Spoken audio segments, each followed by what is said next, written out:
సర్వశిక్ష అభియాన్ లో పొరుగు సేవల ఏజెన్సీల ద్వారా పనిచేస్తున్న ఉద్యోగులను కాంట్రాక్టు ఉద్యోగంలోకి మార్చి కనీస వేతనం అమలు చేయాలని సర్వశిక్ష అభియాన్ కాంట్రాక్టు ఉద్యోగుల సంఘం జిల్లా అధ్యక్షులు తిరందాసు సంతోష్ కుమార్ డిమాండ్ చేశారు. ఎస్ఎస్ఏ కాంట్రాక్టు ఉద్యోగుల సంఘం ఆధ్వర్యంలో కలెక్టరేట్ ముందు ధర్నా నిర్వహించారు. ఈ సందర్భంగా ఆయన మాట్లాడుతూ తెలంగాణ రాష్ట్రంలో సుమారు 14,000 మంది సర్వశిక్ష అభియాన్ లో పనిచేస్తున్నారన్నారు. గత 10 సంవత్సరాలుగా గ్రామీణ ప్రాంతంలో విద్యాభివృద్ధికి కృషి చేస్తున్నామన్నారు. పక్కనున్న ఆంధ్రప్రదేశ్ రాష్ట్రంలో ఎస్ఎస్సీలో పనిచేస్తున్న కాంట్రాక్టు ఉద్యోగులకు కనీస వేతనం 23,000 ఈఎస్ఐ పీఎఫ్ కల్పిస్తుందన్నారు. లోటు బడ్జెట్ లో ఉన్న ఆంధ్రప్రదేశ్ కనీస వేతనం 23,000 ఇస్తుండగా ధనిక రాష్ట్రమైన తెలంగాణ రాష్ట్రంలో సర్వశిక్ష అభియాన్ లో పనిచేస్తున్న కాంట్రాక్టు సిబ్బందికి వేతనాలు పెంచకపోవడం అన్యాయమన్నారు. రాష్ట్ర ముఖ్యమంత్రి కేసీఆర్ అన్ని శాఖలలో పనిచేస్తున్న వారికి వేతనాలు పెంచుతూ ఎస్ఎస్ఏలో పనిచేస్తున్న వారికి పెంచకపోవడం అన్యాయమన్నారు.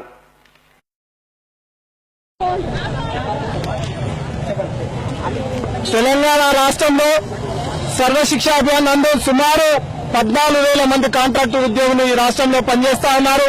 వీళ్ళు గత 10 సంవత్సరాలుగా ఈ ఎస్ఎస్ఏలో గ్రామీణ ప్రాంతాల్లో విద్యాభివృద్ధి కృషి చేస్తా ఉన్నారు.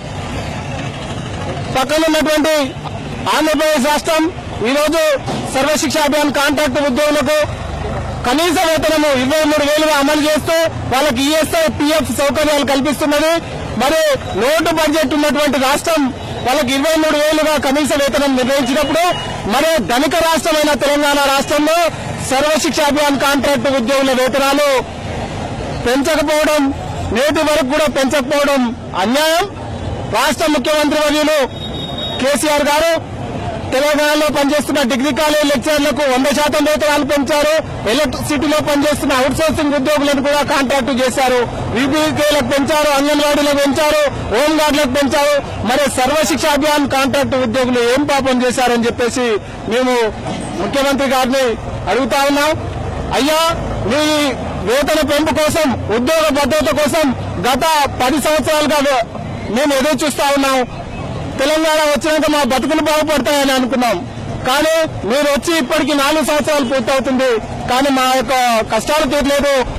ముఖ్యమంత్రి గారు మాకు ప్రగతి భవన్ బాటలు ఎన్నడూ, ప్రగతి భవన్ అడుగులు ఎన్నడూ తొక్కాలి, మాకు అపాయింట్మెంట్ ఇవ్వండి, మా యొక్క వేతనాలు పెంచండి, మాకు ఉద్యోగ భద్రత కల్పించండి, మాకు మానవ వనరుల పాలసీని అమలు చేయండి అని చెప్పేసి మేము దండం పెట్టి సుమారు 14,000 మంది కాంట్రాక్టు ఎస్ఎస్ఏ కాంట్రాక్టు ఉద్యోగుల తరపున ముఖ్యమంత్రి గారు నిర్ణయిస్తా ఉన్నాం.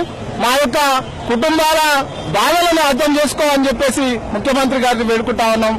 లేకపోతే మా యొక్క జీతాలు పెంచకపోతే మేము రాష్ట్ర వ్యాప్తంగా ఈ ఉద్యమాన్ని తీసుకెళ్తాం, ప్రగతి భవన్ ని ముట్టడిస్తామని చెప్పేసి హెచ్చరిస్తా ఉన్నాం.